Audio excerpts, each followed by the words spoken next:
beloved, Boss Mike, Cervera.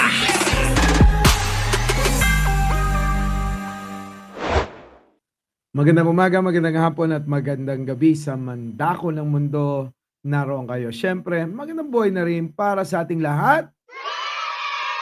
At siyempre, sa lahat po ng mga bago dito sa aking channel, huwag niyo pong kakalimutan mag-like, mag-share, at sa mga hindi pa po nakapag-subscribe, subscribe na! So, eto na nga mga kababayan. Opo, nako. Oo. Yung mga mga gagawa ng mga party.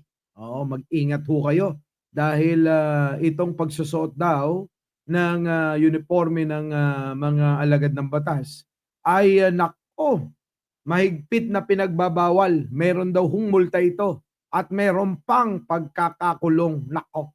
Panoorin natin mga kababayan. Pasok!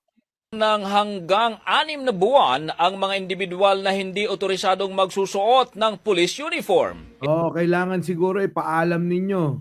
Kasi yung iba ginagawang dahilan na si Coco Martin bakit pwede. Yung pala mga kababayan, eto, kailangan otorisado kayo. O kaya ipaalam ninyo para nang sa ganun hindi kayo mabulilyaso. Ito ang babala ng PNP matapos ang paggamit ng uniforme ng pulis bilang costume naman sa mga Christmas party. Naku, yan na nga ba, oh. O katatapos lang ng isang Christmas party namin. Buti na lang walang nagsuot ng walang nagsuot ng ganyan na costume. Mga kababayan, nako, eto na, nagbabala na ang pamunuan ng PNP. Opo kaya yung mga magpa-party, mag-ingat kayo. Baka hindi nyo nalalaman. Eto na, nagbabala na ang PNP. Brigada Kath Austria, ibrigada mo. Live report. Muling nagbabala ang Philippine National Police sa publiko laban sa hindi otorisadong pagsusuot ng police uniform.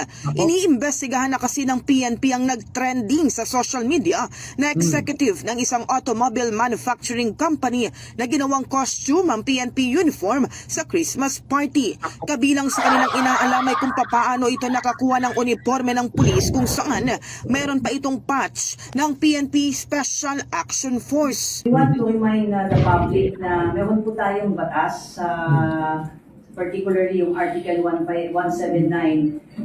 Yung Article 179 daw mga kababayan, ay yan po yung batas na nagbabawal po, ulitin ko lang, nagbabawal sa paggamit o pagsusuot ng uniforme ng alagad ng batas ng PNP na hindi naman kayo otorisado. Opo kasi marami ako nakikita mga kababayan sa social media. Ay nako, meron pa nga vlogger, di ba? May mga vlogger nagsusuot pa niyan yung mga uniforme ng pulis ay nako, meron palang kaukulang parusa yan. Baka hindi nyo lang nalalaman, Na bawal po ng pagsusuot ng anumang uniforme or insignia na identifiable sa ating mga law enforcement agencies including the PNP. So meron po kayong Pati yung mga AFP, pati yung uniforme ng mga Army, Navy, ganyan kasama yan. haharapin na kaso kapag sinuot niyo po yan, knowing na hindi naman kayo authorized magsuot yan at yan ay identifiable sa PNP. So we would again we will have to check kung how this person was able to even procure yung set of uniform na sinuot niya. Ayon kay Fajardo, ang naturang executive ng kumpanya ay isang foreigner, kaya't posibleng hindi niya alam ang batas. Pero Ay kahit hindi mo alam batas basta nandito ka sa Pilipinas, di ba? Mananagot yan. ito, walang dahilan ng kamangmangan sa batas para Yan na nga walang dahilan ng kamangmangan sa batas para kayo hindi maparusahan. Opo, kasi marami hong ganyan tayong mga kababayan. Tulad ng mga DDS dyan, mga mangmang. Sige, tuloy. Hindi kasuhan ang sinumang lalabag. Ayan, no, mga kababayan, ha. Ulit, Active ng kumpanya ay isang foreigner, kaya't posibleng hindi niya alam ang batas. Pero giit ito, walang dahilan ng kamangmangan sa batas para hindi kasuhan ang sinumang lalabag. He's a foreigner. Ayan po, mga kababayan, ha. Baka isipin ninyo, idahilan ninyo, maging alibay ninyo, hindi nyo alam. So, hindi po dahilan ng kamangmangan daw sa batas. Totoo naman, di po ba? Na dapat kapag ka nasa ibang bayan kayo, abay, dapat alamin din ninyo kung ano yung mga panuntunan nila, ano yung sinusunod nila mga batas doon. Eh, di po ba pagka nasa ibang bansa tayo, ingat na ingat tayo eh. Ultimo pagtawid, ultimo pagdura, ultimo pag ninigarilyo. Lahat kinaiilangan natin eh. Pero pag nandito kayo sa sarili nyong bayan, siga kayo. Pwede umihi kahit saan, Pwedeng dumura kahit saan. Pwede manigarilyo kahit saan. Putik na yan. Pagka nasa ibang bansa, mga Pilipino, kababait eh. I'm not sure kung alam niya na may existing law against the use of uniforms and insignias.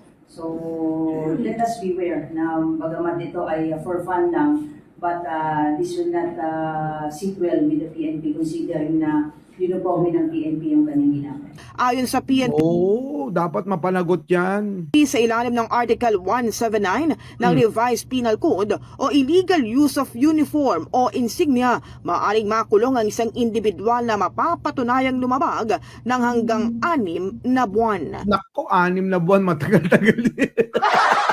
Matagal-tagal din mga kababayan, 6 na buwan na nasa kulungan kayo. Kaya pag-iingatan ninyo, nako, mahirap yan. Baka mamaya, ulitin ko lang maraming party ngayon. Baka magamit nyo, ayan, tulad nung nag-viral nga. May nag-viral kasi niya mga kababayan na suot-suot nga niyan. At eto isang kumpanya ng sasakyan. Sige, tuloy. In the heart of changing lives, Yan mga kababayan Yan. Wag niyo hong hahayaan na na inyong sinusuot yan. Ito, meron dito. Pasok dito. Bawal gawing costume Ayan, tingnan ninyo yung nag-viral sa mga Christmas party ang uniforme ng pulis. Tulad ng ginawa ng isang executive ng kumpanya na ang Nako. ginagaya lang daw ay si Coco Martin. Kita nyo, dinahilan pa kasalanan pa ni Coco Martin. Nasa frontline ng balitang yan, si Brian Castillo.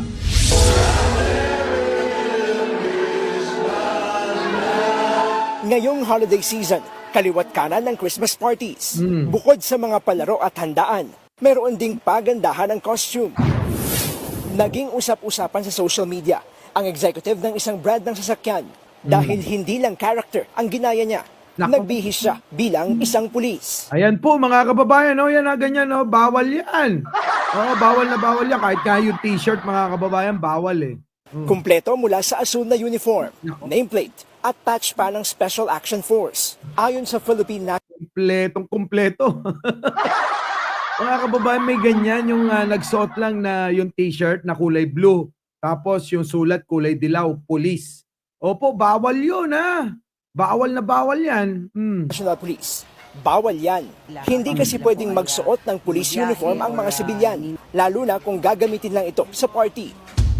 Meron po kayong kakaharapin na kaso kapag sinuot niyo po yan, knowing na hindi naman kayo authorized magsuot niyan at yan ay identifiable sa PNP. Sabi ng PNP, iniimbestigahan na nila kung saan galing ang uniforme. Naku malamang pinatahiyan. Dami dyan sa labas ng trami, mabibili nyo. Napakarami niyan. Hiniram lang ba niya ito sa isang pulis? Kasi nga, na-mention nyo nga, may patch na.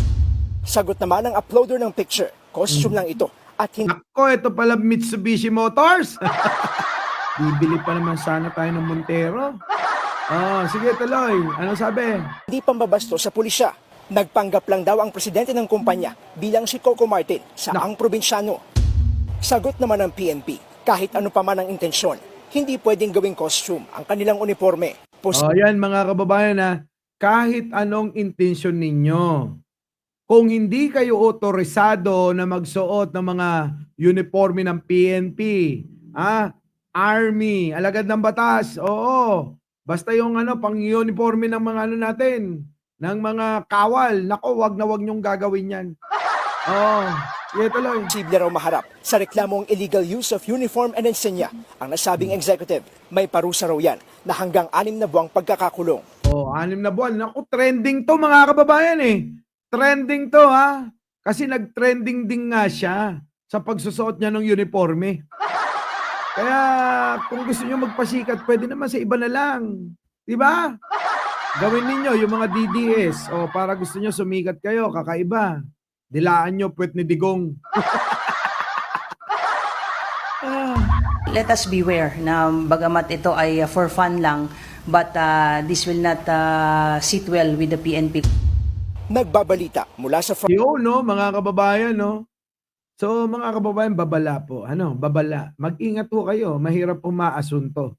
Mahirap din ang makulong. Opo, 6 na buwan. Sayang yung panahon nyo doon ng 6 na buwan. Marami kayong dapat magagawa niyan. Malay nyo, sa loob ng 6 na buwan, doon pala yung swerte nyo. Di po ba? Kaya mga kababayan, pag-ingatan nyo yan. Ay, nako. Our beloved Boss Mike! Boss Mike!